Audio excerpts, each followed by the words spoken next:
Assalamualaikum warahmatullahi wabarakatuh. Perkenalkan, nama saya Marifa Sari dengan nomor induk mahasiswa 250104010023. Dibuatnya video ini bertujuan untuk memenuhi final tes ilmu dakwah dengan dosen pengampu Ibu Rizkiatul Hasanah SHOS MSHOS.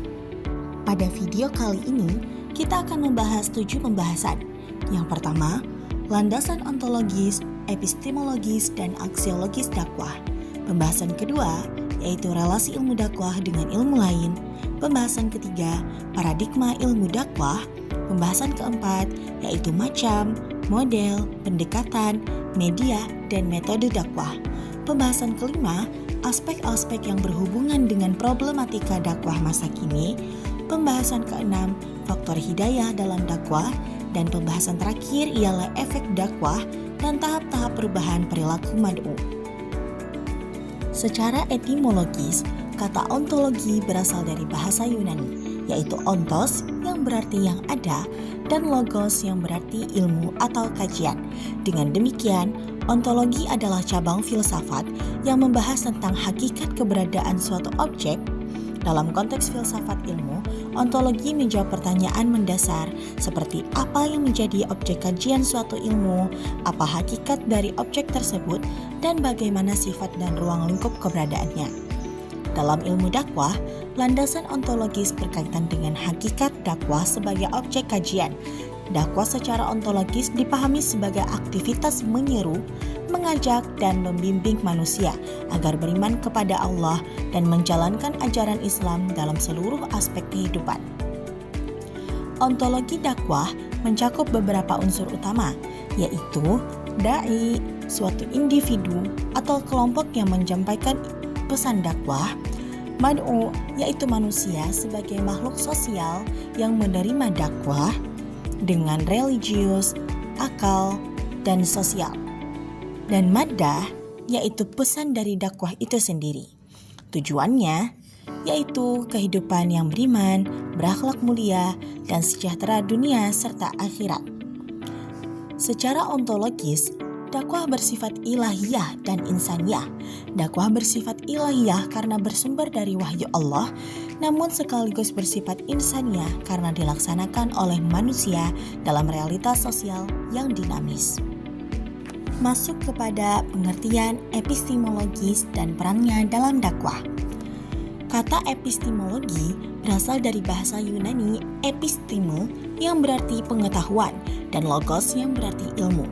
Epistemologi adalah cabang filsafat yang membahas tentang sumber, metode, dan validitas pengetahuan. Epistemologi menjawab pertanyaan dari mana pengetahuan diperoleh, bagaimana cara memperoleh pengetahuan yang benar, dan bagaimana kebenaran pengetahuan dapat dipertanggungjawabkan. Dalam ilmu dakwah, landasan epistemologis berkaitan dengan sumber-sumber ilmu dakwah dan cara pengembangannya. Sumber pengetahuan dakwah meliputi wahyu, yaitu Al-Quran dan hadis sebagai sumber utama, akal yang digunakan untuk memahami dan menafsirkan wahyu secara kontekstual, pengalaman empiris dan realitas sosial sebagai bahan untuk memahami kondisi masyarakat, dan yang terakhir, ilmu-ilmu pendukung seperti ilmu komunikasi, sosial, psikologi, dan antropologi. Epistemologi dakwah juga mencakup metode pendekatan keilmuan, antara lain pendekatan bayani, yaitu pemahaman dakwah berbasis teks keagamaan, pendekatan burhani, yaitu pemahaman dakwah melalui penalaran logis dan rasional, dan yang terakhir, pendekatan irfani, yaitu pemahaman dakwah melalui pengalaman spiritual dan intuisi. Dengan landasan epistemologis yang kuat, dakwah disusun secara rasional, metodologis, dan ilmiah, serta pesan dakwah dapat disampaikan secara efektif dan sesuai dengan konteks zaman. Kita masuk kepada aksiologis dan perannya dalam dakwah. Kata aksiologi berasal dari bahasa Yunani aksios yang berarti nilai dan logos yang berarti ilmu. Aksiologi merupakan cabang filsafat yang membahas tentang nilai, kegunaan, dan tujuan suatu ilmu atau aktivitas. aksiologi sendiri menjawab pertanyaan untuk apa suatu ilmu digunakan, nilai apa yang ingin diwujudkan, dan apa manfaat praktis dari suatu aktivitas. Dalam konteks dakwah, landasan aksiologis berkaitan dengan tujuan dan nilai yang hendak dicapai melalui dakwah. Dakwah bertujuan untuk menanamkan nilai keimanan dan ketakwaan kepada Allah, membentuk akhlak mulia dalam kehidupan individu dan sosial, mewujudkan keadilan, kedamaian, dan kesejahteraan masyarakat, dan menjadikan Islam sebagai rahmatan lil alamin, yaitu rahmat bagi seluruh alam. Aksiologi dakwah juga menekankan bahwa dakwah harus dilakukan dengan cara yang etis dan humanis, tanpa paksaan dan kekerasan, serta mengedepankan dialog, toleransi, dan kebijakan. Dengan demikian, dakwah tidak hanya berorientasi pada aspek spiritual keagamaan, tetapi juga memiliki fungsi transformasi sosial dan moral. Berdasarkan uraian di atas, dapat kita simpulkan bahwa ontologis, epistemologis, dan aksiologis merupakan 3 landasan utama dalam ilmu dakwah. Ontologis menjelaskan hakikat dan objek kajian dakwah, epistemologis menjelaskan sumber dan cara memperoleh pengetahuan dakwah, sedangkan aksiologis menjelaskan tujuan, nilai, dan manfaat dakwah. Ketiga landasan ini saling berkaitan dan membentuk kerangka berpikir yang utuh, sehingga dakwah dapat dipahami dan dilaksanakan secara ilmiah, sistematis, dan relevan dengan kehidupan masyarakat. Dengan demikian, ontologis, epistemologis, dan aksiologis bukan sekedar istilah akademik abstrak, tetapi ketiganya adalah fondasi ilmiah dakwah yang menjadikan ilmu dakwah terarah secara konsep, benar secara epistemologis, bernilai secara moral, etika, dan sosial. Ketika pembahasan dakwah dilandasi ketiga aspek ini, maka dakwah tidak hanya disampaikan, tetapi dipahami, dibuktikan, dan dijalankan secara tepat serta bernilai bagi masyarakat luas. Beralih kepada pembahasan kedua, yaitu relasi ilmu dakwah dengan ilmu-ilmu lain. Ilmu dakwah adalah salah satu disiplin ilmu dalam tradisi keilmuan Islam yang memiliki ruang kajian yang luas. Ilmu ini tidak hanya berfokus pada aspek teori ajakan keagamaan, tetapi juga memiliki aplikasi praktis dalam kehidupan sosial, budaya, komunikasi, psikologi, dan ilmu-ilmu lain. Dalam perspektif keilmuan kontemporer, ilmu dakwah tidak berdiri sendiri sebagai disiplin tunggal yang mandiri tanpa relasi dengan ilmu lain. Sebaliknya, ilmu dakwah berkembang melalui hubungan multidisipliner dan interdisipliner yang saling memperkaya sehingga dakwah dapat dilakukan secara efektif, kontekstual, dan ilmiah. Relasi antara ilmu dakwah dan ilmu lain menjadi penting karena dakwah tidak hanya bersifat normatif agama, dakwah juga menyentuh ranah sosial, psikologis, komunikasi, dan metodologis. Dan memperkaya serta memperkembangkan ilmu lain mempengaruhi bagaimana dakwah dipahami dan dipraktikkan dalam realitas umat. Kemudian, konsep ilmu dakwah dan fragmen keilmuannya. Ilmu dakwah secara umum dipahami sebagai disiplin ilmu yang mempelajari proses pengembangan dan penyampaian ajaran Islam secara sistematis dan ilmiah, baik secara teori maupun praktik. Ilmu ini bukan sekedar retorika dakwah, tetapi juga mencakup kajian metodologi, strategi, komunikasi, serta pemahaman terhadap perilaku manusia. Ilmu dakwah mencakup berbagai dimensi yang saling terkait, teoritis, normatif, dan empiris, sehingga kajiannya memerlukan dukungan dari ilmu lain yang relevan. Secara filosofis, ilmu dakwah tidak dapat dipetakan secara tunggal di antara disiplin ilmu keagamaan, sosial, dan humaniora, karena secara intrinsik, dakwah bersifat multidimensional, memiliki orientasi teologis sekaligus sosiokultural dan komunikatif. Kemudian, relasi ilmu dakwah dengan ilmu komunikasi. Ilmu dakwah dan ilmu komunikasi sebagai relasi utama. Salah satu relasi paling eksplisit dari ilmu dakwah adalah dengan ilmu komunikasi. Ilmu dakwah dan ilmu komunikasi memiliki objek kajian yang sangat berkaitan. Proses penyampaian pesan dari satu pihak kepada pihak lain dalam proses dakwah Pesan dakwah perlu disampaikan secara efektif agar dapat dipahami, diterima, dan diinternalisasikan oleh masyarakat. Aspek komunikasi menjadi alat penting untuk menentukan strategi penyampaian pesan, pemilihan media, gaya bahasa, teknik persuasi, dan adaptasi pesan sesuai karakteristik mad'u. Integrasi dakwah dengan ilmu komunikasi menghasilkan disiplin yang disebut komunikasi dakwah atau komunikasi Islam, di mana dakwah dipelajari melalui lensa teori komunikasi untuk mengefektifkan penyebaran pesan Islam. Komunikasi dakwah dan paradigma ilmu komunikasi Islam. Ilmu dakwah dan ilmu komunikasi juga dapat dilihat dari sudut pandang epistemologis dan aksiologis. Dakwah sebagai aktivitas komunikasi memiliki tujuan untuk mentransformasikan nilai-nilai Islam, sehingga metode komunikasi hanya mempertimbangkan nilai moral, etika, komunikasi, dan pemahaman konteks budaya target audiens. Oleh karena itu, komunikasi dakwah bukan sekedar mentransfer pesan, tetapi juga membangun relasi dan pemahaman bersama. Kemudian, relasi ilmu dakwah dengan ilmu psikologi. Psikologi sangat penting dalam ilmu dakwah karena dakwah pada akhirnya menyentuh perilaku dan kondisi psikologis manusia. Proses dakwah melibatkan pemahaman terhadap pola pikir, emosi, motivasi, dan karakter individu atau kelompok yang menjadi sasaran dakwah. Dengan memahami karakter psikologis mad'u, pesan dakwah dapat disusun sedemikian rupa agar tidak menimbulkan penolakan, dapat diterima secara emosional dan kognitif, serta mampu mempengaruhi perubahan sikap dan perilaku. Menurut kajian, pendekatan psikologis membantu dai dalam memahami keunikan psikologis individu sehingga strategi dakwah dapat disesuaikan dengan kebutuhan objektif mad'u. Psikologi dakwah adalah perspektif ilmu psikologi yang digunakan khusus untuk memahami proses perubahan perilaku dan sikap dalam proses dakwah. Dengan pendekatan ini, dakwah tidak disampaikan dan dipandang sebagai penyampaian pesan saja, tetapi juga sebagai suatu proses interaksi yang mempengaruhi kepribadian individu. Kemudian, relasi ilmu dakwah dengan ilmu sosial. Dakwah tidak lepas dari konteks sosial karena aktivitasnya berlangsung di tengah masyarakat. Ilmu sosiologi membantu dakwah dalam memahami struktur sosial, pola interaksi sosial, dinamika kelompok, serta fenomena sosial yang bersifat kolektif.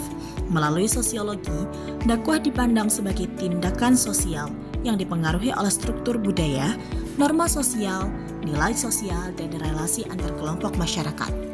Kerjasama antara ilmu dakwah dan sosiologi membentuk kajian yang lebih menyeluruh tentang bagaimana pesan dakwah dipengaruhi oleh stratifikasi sosial, norma budaya, nilai adat, serta resistensi atau penerimaan sosial terhadap ajaran ilmu. Ilmu antropologi dan dakwah. Selain sosiologi, antropologi budaya juga berkontribusi dalam memahami konteks kebudayaan masyarakat sasaran dakwah. Ilmu ini membantu dai memahami nilai budaya, simbol, bahasa, ritual masyarakat, sehingga strategi dakwah dapat diadaptasi secara kontekstual agar relevan dan tidak mengalami kekeliruan interpretasi budaya. Kemudian ada relasi ilmu dakwah dengan ilmu metodologi. Metodologi penelitian adalah ilmu yang penting dalam ilmu dakwah karena dakwah juga mempunyai aspek riset ilmiah. Ilmu penelitian membantu menentukan objek kajian dakwah, menetapkan pendekatan penelitian yang sesuai, serta menemukan data empiris tentang efektivitas dakwah dalam konteks tertentu. Tanpa metodologi yang tepat, kajian dakwah akan bersifat a priori atau semata teori tanpa bukti empiris nyata. Ilmu logika membantu dakwah dalam penyusunan argumen yang sistematis dan konsisten. Secara retorika membantu dai dalam seni berbicara yang efektif dan persuasif terhadap audiens.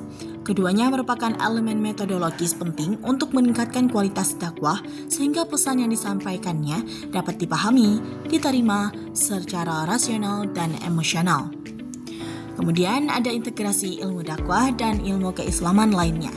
Ilmu dakwah tidak hanya berintegrasi atau berinteraksi dengan ilmu sosial dan humaniora, tetapi juga dengan ilmu-ilmu keislaman lain, seperti ilmu tauhid yang memberikan dasar teologis dakwah, ilmu fikih yang memberikan batasan hukum dan praktik dakwah, ilmu akhlak yang memberikan nilai-nilai etika dalam interaksi dakwah, serta ilmu tafsir yang menjadi dasar pemahaman pesan wahyu yang dibawa dalam dakwah.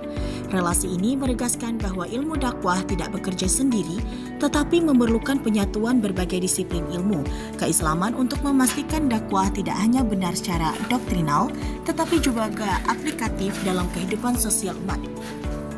Dari materi di atas, dapat kita simpulkan bahwa relasi ilmu dakwah dengan ilmu lain adalah suatu keniscayaan dalam kajian keilmuan kontemporer.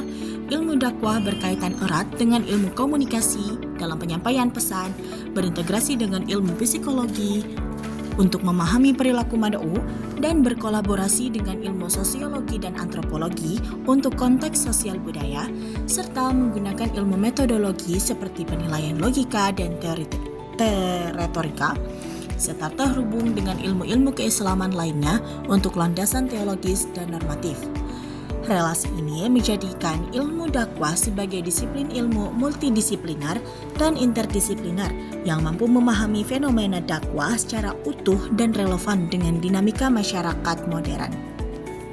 Beralih kepada pembahasan ketiga, yaitu paradigma ilmu dakwah. Ilmu dakwah merupakan salah satu disiplin ilmu keislaman yang terus berkembang seiring dengan perubahan zaman dan dinamika masyarakat. Perkembangan ini menuntut adanya cara pandang atau kerangka berpikir yang jelas agar dakwah tidak dipahami secara sempit sebagai kegiatan ceramah semata, melainkan sebagai suatu proses ilmiah, sosial, dan transformatif. Cara pandang inilah yang dalam kajian akademik disebut sebagai paradigma ilmu dakwah. Paradigma ilmu dakwah menjadi penting karena ia menentukan bagaimana dakwah dipahami, dikaji, dan dipraktekkan. Dengan paradigma yang jelas, ilmu dakwah memiliki arah keilmuan, metode analisis, serta tujuan yang terukur. Tanpa paradigma yang jelas, dakwah beresiko bersifat normatif dogmatis, kurang kontekstual, dan tidak responsif terhadap persoal umat. Pengertian paradigma dalam ilmu dakwah. Secara umum, istilah paradigma merujuk pada kerangka berpikir, sudut pandang, atau model konseptual yang digunakan untuk memahami suatu realitas. Dalam tradisi ilmu pengetahuan modern, paradigma dipahami sebagai seperangkat asumsi dasar, nilai, konsep, dan metode yang disepakati oleh komunitas ilmiah untuk mengkaji suatu objek ilmu. Dalam konteks ilmu dakwah, paradigma dapat diartikan sebagai cara pandang ilmiah dalam memahami hakikat dakwah, objek kajiannya, metode pendekatannya, serta tujuan dan nilai yang hendak dicapai melalui dakwah. Paradigma dakwah menentukan apakah dakwah dipahami sebagai aktivitas ritual keagamaan semata, sebagai proses komunikasi, atau sebagai upaya transformasi sosial dan komunikasi. Urgensi paradigma dalam ilmu dakwah. Paradigma memiliki peran strategis dalam pengembangan ilmu dakwah karena menjadi dasar konseptual dalam memahami dakwah secara ilmiah, menentukan arah kajian dan pengembangan teori dakwah, membantu dakwah merespons perubahan sosial, budaya, dan teknologi, serta menjadikan dakwah relevan dengan persoalan umat dan masyarakat modern. Para pakar ilmu dakwah menegaskan bahwa dakwah yang tidak dibangun di atas paradigma yang jelas akan cenderung stagnan, repetitif, dan kurang solutif terhadap masalah sosial. Macam-macam paradigma ilmu dakwah. Dalam kajian buku dan jurnal ilmu dakwah, paradigma dakwah secara umum dapat dipetakan ke dalam beberapa bentuk utama. Yang pertama, paradigma normatif teologis. Paradigma normatif teologis memandang dakwah sebagai kewajiban agama yang bersumber langsung dari Al-Quran dan hadis. Dalam paradigma ini, dakwah dipahami sebagai perintah ilahi yang harus dilaksanakan oleh setiap muslim sesuai dengan ketentuan syariat. Ciri utama daripada paradigma ini adalah fokus pada dalil Al-Quran dan Sunnah, menekankan aspek perintah dan kewajiban dakwah, serta mengutamakan kebenaran normatif ajaran Islam. Paradigma normatif teologis sangat penting sebagai fondasi dakwah dasar, karena menjaga kemurnian akidah dan kesesuaian dakwah dengan ajaran Islam.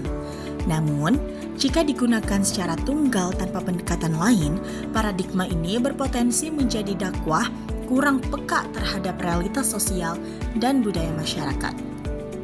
Yang kedua, paradigma komunikatif. Paradigma komunikatif memandang dakwah sebagai proses komunikasi antara da'i dan mad'u. Dalam paradigma ini, dakwah dianalisis menggunakan teori dan pendekatan ilmu komunikasi seperti komunikator, pesan, media, audiens, dan efek. Dari paradigma komunikatif antara lain, dakwah dipahami sebagai proses penyampaian pesan, penekanan pada efektivitas komunikasi, pemilihan media dan strategi dakwah yang tepat, serta perhatian pada karakteristik audiens. Paradigma ini berkembang seiring dengan masuknya teori komunikasi modern dalam kajian dakwah. Melalui paradigma komunikatif, dakwah tidak lagi bersifat satu arah, tetapi dialogis, persuasif, dan adaptif terhadap perkembangan media, termasuk media digital. Dan yang ketiga, paradigma psikologis. Paradigma psikologis melihat dakwah sebagai proses perubahan sikap dan perilaku manusia. Paradigma ini menekankan pentingnya pemahaman aspek kejiwaan mad'u serta motivasi, emosi, kebutuhan, dan kondisi mental. Paradigma ini, dakwah diarahkan pada perubahan internal individu, pendekatan dakwah disesuaikan dengan kondisi psikologis mad'u, dan penolakan terhadap dakwah dipahami sebagai persoalan psikologis, bukan semata-mata penentangan agama.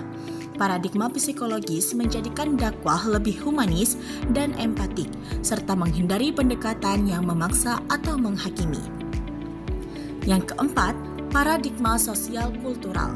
Paradigma sosial kultural memandang dakwah sebagai fenomena sosial dan budaya yang berlangsung dalam kehidupan masyarakat.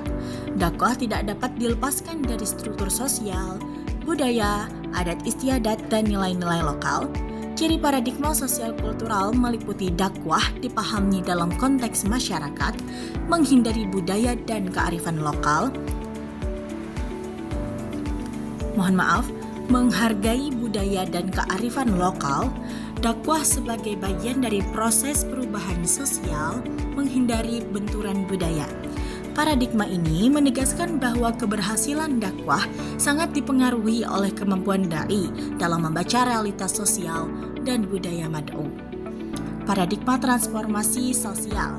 Ini merupakan paradigma kelima, yaitu paradigma transformasi sosial memandang dakwah sebagai upaya perubahan sosial menuju keadilan, kesejahteraan, dan kemanusiaan. Paradigma ini berkembang kuat dalam pemikiran dakwah kontemporer dan sejalan dengan gagasan Islam sebagai rahmatan lil alamin. Dalam paradigma ini, dakwah tidak hanya berorientasi ritual, tetapi juga sosial. Dakwah menyentuh isu kemiskinan, ketidakadilan, dan penindasan. Paradigma menjadikan dakwah menjadi sarana pemberdayaan umat. Paradigma ini menempatkan dakwah sebagai kekuatan moral dan sosial yang mampu menghadirkan perubahan nyata dalam kehidupan masyarakat. Dan yang keenam, paradigma integratif interdisipliner. Paradigma integratif memandang ilmu dakwah sebagai ilmu multidisipliner yang berinteraksi dengan berbagai disiplin ilmu lain, seperti komunikasi, sosiologi, psikologi, antropologi, dan ilmu keislaman. Ciri paradigma ini mengintegrasikan ilmu agama dan ilmu sosial, menggunakan pendekatan ilmiah yang beragam, dan menjadikan dakwah kontekstual dan solutif. Paradigma ini banyak digunakan dalam kajian ilmu dakwah modern karena dianggap paling relevan dengan konsep kompleksitas masyarakat kontemporer. Dari pembahasan tadi, dapat kita simpulkan bahwa paradigma ilmu dakwah merupakan kerangka berpikir fundamental yang menentukan arah, metode, dan tujuan dakwah.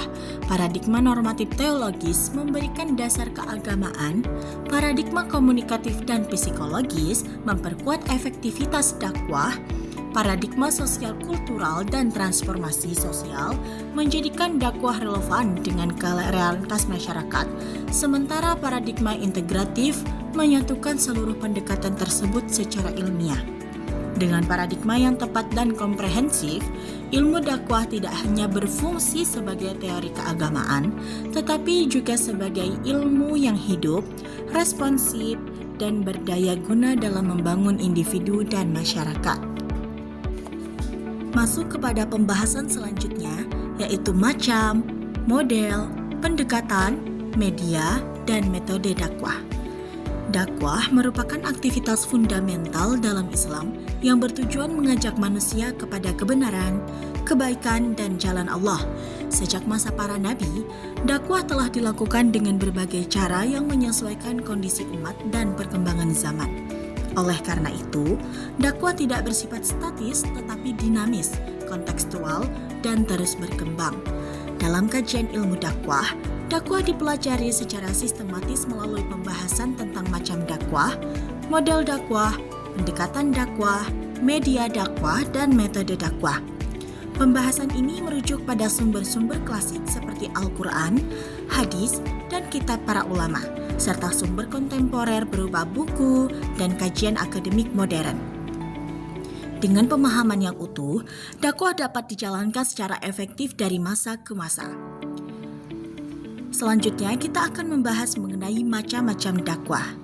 Macam dakwah merujuk pada bentuk dasar aktivitas dakwah berdasarkan cara penyampaiannya. Para ulama dan pakar dakwah umumnya membagi dakwah ke dalam 3 macam utama. Yang pertama, dakwah bil lisan, yaitu dakwah melalui ucapan atau perkataan. Bentuk ini paling klasik dan telah dilakukan sejak masa Nabi Muhammad SAW melalui khutbah, ceramah, dan nasihat. Dakwah bil lisan efektif untuk menyampaikan ajaran secara langsung dan membangun hubungan emosional antara dai dan mad'u. Yang kedua, dakwah bil qalam, yaitu dakwah melalui tulisan. Bentuk ini berkembang sejak masa ulama klasik melalui penulisan kitab, risalah, dan surat dakwah, hingga masa kini melalui buku, artikel, dan media digital. Dakwah bil qalam memungkinkan pesan Islam menjangkau pembaca lintas ruang dan waktu. Dan yang ketiga, dakwah bil hal, yaitu dakwah melalui perbuatan nyata dan keteladanan. Dakwah ini tercermin dalam akhlak, perilaku sosial, dan kontribusi nyata bagi masyarakat. Dakwah bil hal dianggap sangat efektif karena Islam tidak hanya disampaikan, tetapi juga ditunjukkan dalam kehidupan sehari-hari.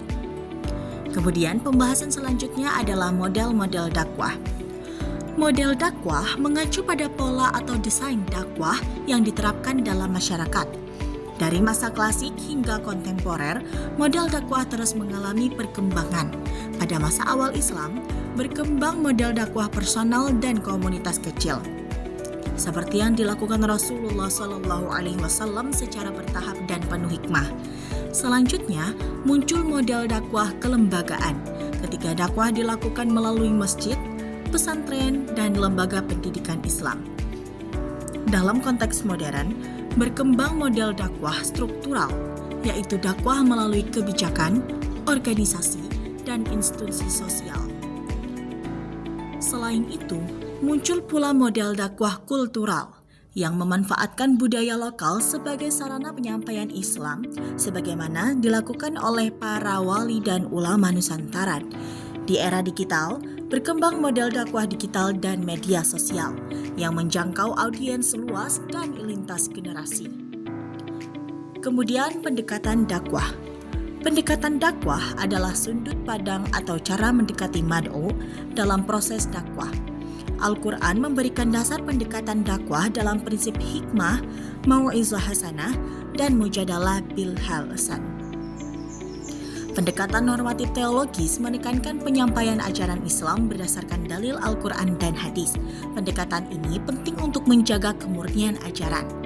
Pendekatan psikologis menitik beratkan pada pemahaman kondisi kejiwaan mad'u, sehingga dakwah dilakukan secara empati dan persuasif. Pendekatan sosiologis dan kultural memperhatikan kondisi sosial, budaya, dan struktur masyarakat, sehingga dakwah tidak bertentangan dengan nilai lokal. Pendekatan humanis dan kontekstual berkembang di masa kontemporer, menempatkan dakwah sebagai sarana memanusiakan manusia dan menjawab persoalan nyata umat. Kemudian kita akan membahas mengenai media dakwah.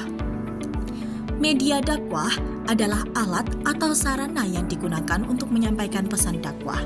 Pada masa klasik, media dakwah meliputi lisan, mimbar masjid, surat, dan kitab. Seiring perkembangan teknologi, media dakwah berkembang menjadi media cetak seperti buku dan majalah, media elektronik seperti radio dan televisi, hingga media digital seperti website, podcast, YouTube, dan media sosial. Perkembangan media ini menuntut da'i untuk memahami teknologi agar pesan dakwah tetap relevan dan menjangkau generasi masa kini. Selanjutnya, metode dakwah. Metode dakwah adalah cara teknis dan sistematis dalam melaksanakan dakwah. Metode dakwah telah dijelaskan secara eksplisit dalam Al-Quran, khususnya melalui prinsip hikmah, mau'izah hasanah, dan mujadalah bil ahsan. Metode hikmah menekankan kebijaksanaan dan ketepatan cara. Metode nasihat yang baik menekankan kelembutan dan kasih sayang. Metode dialog dan diskusi menekankan argumentasi yang santun dan rasional. Selain itu, berkembang metode pendidikan, keteladanan, dan pemberdayaan sosial sebagai bagian dari dakwah kontemporer. Dari uraian tersebut, dapat disimpulkan bahwa dakwah memiliki ragam macam, model, pendekatan, media, dan metode yang terus berkembang dari masa klasik hingga masa modern. Keberagaman ini menunjukkan bahwa dakwah bersifat dinamis dan adaptif terhadap perubahan zaman. Dengan memahami seluruh aspek dakwah secara komprehensif, dakwah tidak hanya menjadi kewajiban agama, tetapi juga menjadi proses ilmiah dan sosial yang mampu membawa perubahan positif bagi individu dan masyarakat. Dakwah yang tepat adalah dakwah yang setia pada nilai Islam, sekaligus peka terhadap realitas zaman. Beralih kepada pembahasan berikutnya, ialah aspek-aspek yang berhubungan dengan problematika dakwah masa kini. Dakwah merupakan tugas mulia yang tidak pernah berhenti sepanjang sejarah umat Islam. Namun, seiring dengan perkembangan zaman, perubahan sosial, kemajuan teknologi, dan dinamika budaya global, dakwah menghadapi berbagai tantangan dan problematika baru. Dakwah masa kini tidak lagi berhadapan dengan masyarakat yang homogen, tetapi dengan masyarakat yang plural, kritis, dan sangat dipengaruhi oleh media digital. Oleh karena itu, penting untuk memahami aspek-aspek yang berhubungan dengan problematika dakwah masa kini agar dakwah tetap relevan, efektif, dan mampu menjawab persoalan umat. Problematika dakwah tidak hanya berkaitan dengan isi pesan, tetapi juga menyangkut da'i, mad'u, media, metode, serta konteks sosial yang melingkupinya. Aspek perubahan sosial dan budaya masyarakat. Salah satu problematika utama dakwah masa kini adalah perubahan sosial dan budaya yang sangat cepat. Globalisasi dan modernisasi telah mengubah pola pikir, gaya hidup, serta sistem nilai masyarakat. Banyak masyarakat, terutama generasi muda, hidup dalam budaya instan, individualistik, dan konsumtif. Kondisi ini menjadi tantangan bagi dakwah karena pesan-pesan agama seringkali dianggap tidak relevan dengan kehidupan modern. Dakwah yang terlalu normatif tanpa memahami realitas sosial berpotensi ditinggalkan. Oleh sebab itu, dakwah masa kini dituntut untuk mampu membaca perubahan sosial dan menyampaikan nilai Islam dengan bahasa yang kontekstual tanpa kehilangan substansi ajarannya. Aspek pluralitas dan keberagaman masyarakat. Masyarakat masa kini hidup dalam realitas plural, baik dari segi agama, budaya, pemikiran, maupun ideologi. Pluralitas ini seringkali memunculkan gesekan sosial, intoleransi, dan konflik identitas. Dakwah yang tidak sensitif terhadap yang keberagaman berpotensi memicu ketegangan dan penolakan. Problematika dakwah dalam aspek ini terletak pada bagaimana menyampaikan ajaran Islam secara tegas namun tetap toleran. Dakwah masa kini dituntut mengedepankan pendekatan dialogis, humanis, dan inklusif, sehingga Islam hadir sebagai rahmat bagi seluruh alam, bukan sebagai ancaman bagi perbedaan. Kemudian, aspek kualitas dan kompetensi da'i. Problematika dakwah juga berkaitan dengan kualitas da'i. Di era digital, siapapun dapat berbicara atas nama agama. Meskipun tidak memiliki kompetensi keilmuan yang memadai, hal ini sering menimbulkan dakwah yang dangkal, provokatif, bahkan menyesatkan. Seorang da'i masa kini tidak cukup hanya menguasai ilmu agama, tetapi juga perlu memahami ilmu komunikasi, psikologi, dan kondisi sosial masyarakat. Ketidakmampuan da'i dalam menyesuaikan gaya dakwah dengan audiens menjadi salah satu penyebab kurang efektifnya dakwah di tengah masyarakat modern. Aspek media dakwah dan teknologi digital. Perkembangan teknologi digital menghadirkan peluang sekaligus tantangan bagi dakwah. Media sosial, YouTube, podcast, dan platform digital lainnya memungkinkan dakwah menjangkau audiens yang sangat luas. Namun, di sisi lain, media digital juga melahirkan problematika seperti penyebaran hoaks, ujaran kebencian, dan komersialisasi dakwah. Dakwah masa kini sering terjebak pada popularitas, jumlah pengikut, dan sensasi, sehingga substansi pesan dakwah menjadi terkepinggirkan.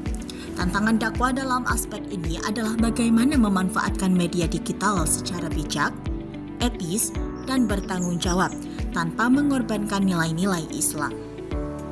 Selanjutnya, aspek metode dakwah yang kurang kontekstual. Banyak problematika dakwah mulai muncul karena penggunaan metode dakwah yang tidak sesuai dengan kondisi mad'u. Metode dakwah yang bersifat menghakimi, keras, dan satu arah seringkali menimbulkan resistensi, terutama di kalangan generasi muda. Dakwah masa kini membutuhkan metode yang lebih dialogis, partisipatif, dan konsolutif. Dakwah tidak cukup hanya menyampaikan hukum halal dan haram, tetapi juga harus mampu memberikan solusi atas persoalan nyata yang dihadapi masyarakat, seperti kemiskinan, ketidakadilan, dan krisis moral. Selanjutnya, aspek krisis keteladanan. Krisis keteladanan menjadi problematika serius dalam dakwah masa kini. Ketidaksesuaian antara ucapan dan perbuatan para tokoh agama atau figur publik seringkali menimbulkan ketidakpercayaan masyarakat terhadap dakwah. Dalam kondisi ini, dakwah bilhal menjadi sangat penting. Keteladanan dalam sikap, perilaku, dan integritas moral merupakan bentuk dakwah yang paling kuat dan autentik. Tanpa keteladanan, pesan dakwah akan kehilangan daya pengaruhnya. Selanjutnya, aspek orientasi dakwah yang terlalu sempit. Problematika lain dalam dakwah masa kini adalah orientasi dakwah yang terlalu sempit dan ritualistik. Dakwah seringkali hanya berfokus pada ibadah personal, sementara persoalan sosial seperti kemiskinan, ketimpangan, dan ketidakadilan kurang mendapat perhatian. Padahal, Islam mengajarkan bahwa dakwah harus membawa perubahan sosial dan kemaslahatan umat. Dakwah yang tidak menyentuh realitas sosial berpotensi kehilangan relevansi di tengah masyarakat yang menghadapi berbagai problem kehidupan. Dari uraian tersebut, dapat disimpulkan bahwa problematika dakwah masa kini sangat kompleks dan multidimensional. Tantangan dakwah tidak hanya datang dari luar, tetapi juga dari internal pelaku dakwah itu sendiri. Perubahan sosial, pluralitas masyarakat, kualitas da'i, perkembangan media digital, metode dakwah, krisis keteladanan, dan orientasi dakwah menjadi aspek-aspek penting yang perlu mendapat perhatian serius. Dakwah masa kini dituntut untuk bersifat kontekstual, humanis, dan transformatif, tanpa meninggalkan nilai-nilai dasar ajaran Islam. Dengan pemahaman yang mendalam terhadap problematika dakwah, diharapkan dakwah mampu hadir sebagai solusi, bukan sekedar wacana, serta menjadi kekuatan moral yang membawa kebaikan bagi umat dan masyarakat luas. Berikutnya kita akan membahas mengenai faktor hidayah dalam dakwah. Dalam kegiatan dakwah, keberhasilan tidak selalu ditandai dengan perubahan sikap yang cepat dan tampak. Ada kalanya dakwah disampaikan dengan baik, tetapi belum membuahkan hasil yang diharapkan. Disinilah pentingnya memahami bahwa hidayah tidak datang secara tunggal, melainkan dipengaruhi oleh berbagai faktor yang saling berkaitan. Dalam kajian ilmu dakwah dan tafsir, hidayah dipahami sebagai anugerah Allah yang datang melalui proses panjang, melibatkan faktor ilahiyah, faktor manusia, serta faktor lingkungan. Oleh karena itu, memahami faktor-faktor hidayah menjadi penting agar dai tidak keliru dalam menilai proses dan hasil dakwah. Faktor utama dan paling mendasar dalam hidayah adalah kehendak Allah Subhanahu wa Ta'ala. Dalam banyak ayat Al-Quran, dijelaskan bahwa Allah memberi hidayah kepada siapa yang Dia kehendaki, dan tidak ada satupun manusia yang mampu memaksakan hidayah kepada orang lain.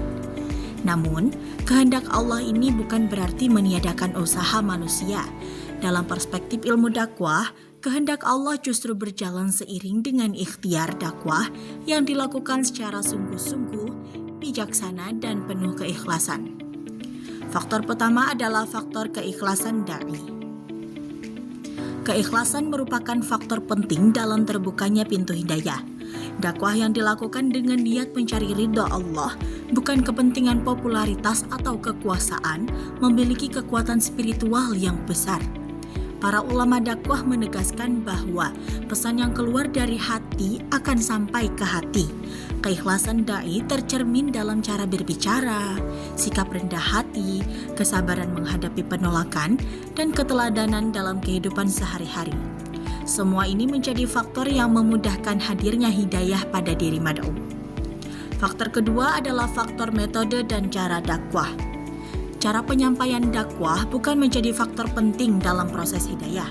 Dakwah yang dilakukan dengan hikmah, mau'izah hasanah, dan dialog yang baik lebih mudah diterima oleh mad'u dibandingkan dakwah yang bersifat keras dan menghakimi.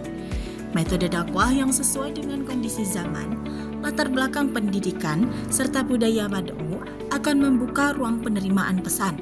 Dalam kajian dakwah kontemporer, metode yang humanis dan komunikatif terbukti lebih efektif dalam membuka hati dan pikiran mad'u. Selanjutnya, faktor kondisi psikologis mad'u. Hidayah juga saling dan sangat dipengaruhi oleh kondisi psikologis mad'u. Seseorang yang sedang berada dalam fase pencarian makna hidup, mengalami krisis, atau menghadapi masalah besar, seringkali lebih terbuka terhadap dakwah. Sebaliknya, mad'u yang sedang merasa nyaman, merasa paling benar atau tertutup secara emosional, cenderung sulit menerima pesan dakwah. Oleh karena itu, dai perlu memiliki kepekaan psikologis agar dakwah disampaikan pada waktu dan cara yang tepat. Kemudian, faktor lingkungan sosial dan budaya. Lingkungan sosial dan budaya turut berperan besar dalam datangnya hidayah.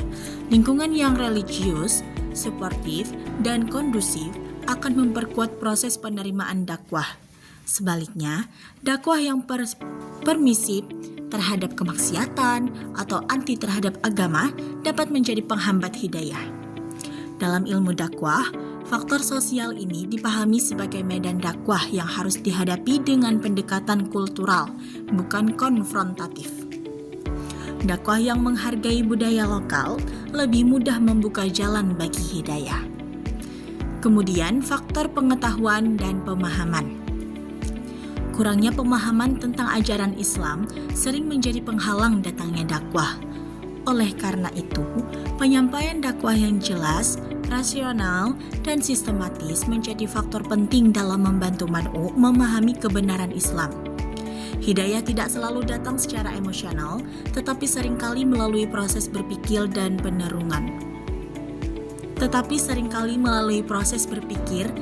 perenungan.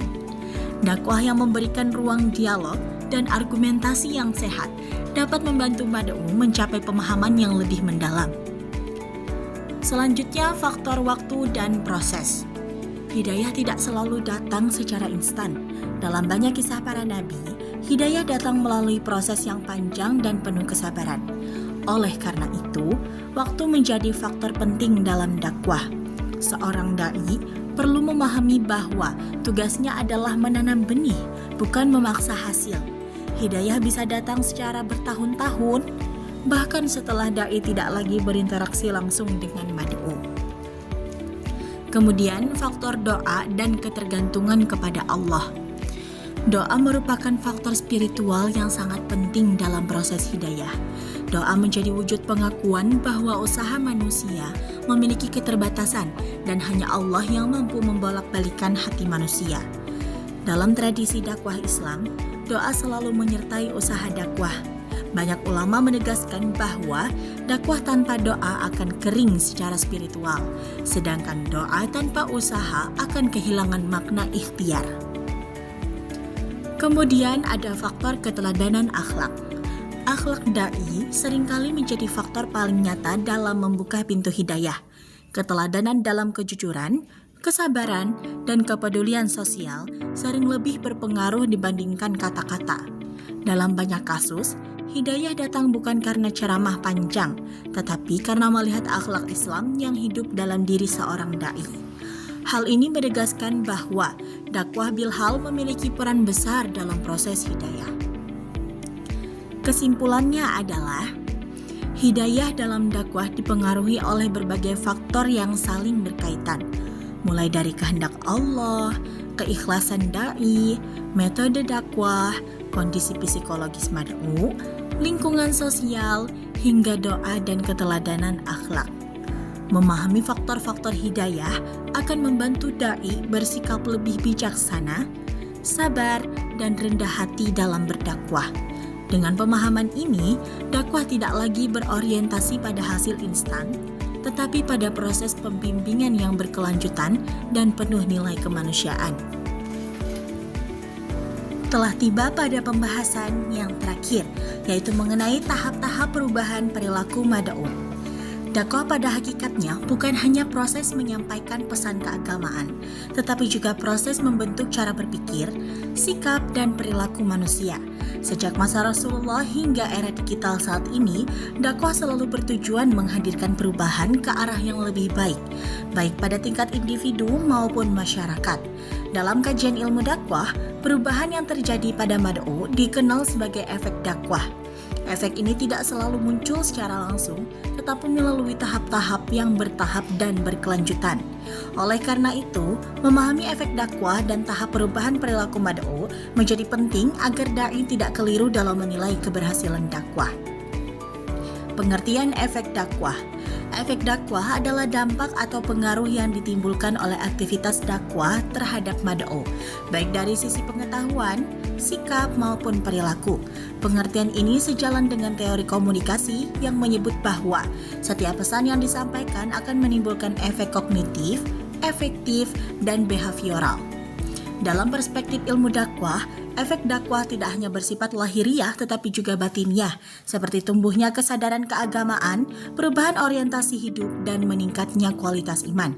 Efek dakwah inilah yang menjadi indikator keberhasilan dakwah secara substantif. Efek dakwah dalam perspektif klasik dan kontemporer. Pada masa Rasulullah SAW, efek dakwah terlihat dari perubahan akhlak masyarakat Arab yang sebelumnya jahiliyah menjadi masyarakat yang beriman, beretika, dan berkeadaban. Perubahan ini tidak terjadi secara instan, tetapi melalui proses panjang yang melibatkan keteladanan, kesabaran, dan strategi dakwah yang tepat. Dalam konteks masa kini, efek dakwah tetap relevan, tetapi bentuknya lebih beragam. Dakwah tidak hanya menghasilkan perubahan perilaku ibadah, tetapi juga perubahan pola pikir, kesadaran sosial, dan sikap terhadap nilai-nilai kemanusiaan. Hal ini menunjukkan bahwa efek dakwah bersikap kontekstual dan mengikuti dinamika zaman. Masuk kepada macam-macam efek dakwah. Efek dakwah dapat diklasifikasikan menjadi beberapa jenis. Yang pertama, efek kognitif, yaitu perubahan pada aspek pengetahuan dan pemahaman mad'u. Mad'u yang sebelumnya tidak mengetahui ajaran Islam menjadi paham dan mengerti nilai-nilai yang disampaikan dalam dakwah. Yang kedua, efek afektif, yaitu perubahan pada sikap, perasaan dan pandangan mad'u. Pada tahap ini, mad'u mulai merasa tertarik, simpati, dan menerima nilai-nilai dakwah secara emosional. Dan yang ketiga, efek behavioral, yaitu perubahan pada tindakan dan perilaku nyata mad'u. Efek ini terlihat ketika mad'u mulai mengamalkan ajaran Islam dalam kehidupan sehari-hari. Perubahan perilaku dalam dakwah tidak bersifat instan dan mekanis. Dalam psikologi perilaku dan ilmu dakwah, perubahan dipahami sebagai proses bertahap yang dipengaruhi oleh faktor internal dan eksternal mad'u. Perubahan perilaku mad'u juga dipengaruhi oleh kesiapan mental, pengalaman hidup, lingkungan sosial, serta pendekatan dakwah yang digunakan. Oleh karena itu, dakwah yang efektif adalah dakwah yang memahami proses perubahan manusia secara realistis. Tahapan-tahapan perubahan mad'u. Tahapan pertama adalah tahapan kesadaran. Awareness. Tahap awal perubahan perilaku mad'u adalah kesadaran. Pada tahap ini, mad'u mulai menyadari adanya nilai, pesan, atau kebenaran yang disampaikan melalui dakwah. Kesadaran ini bisa muncul melalui ceramah, dialog, media sosial, atau keteladanan da'i.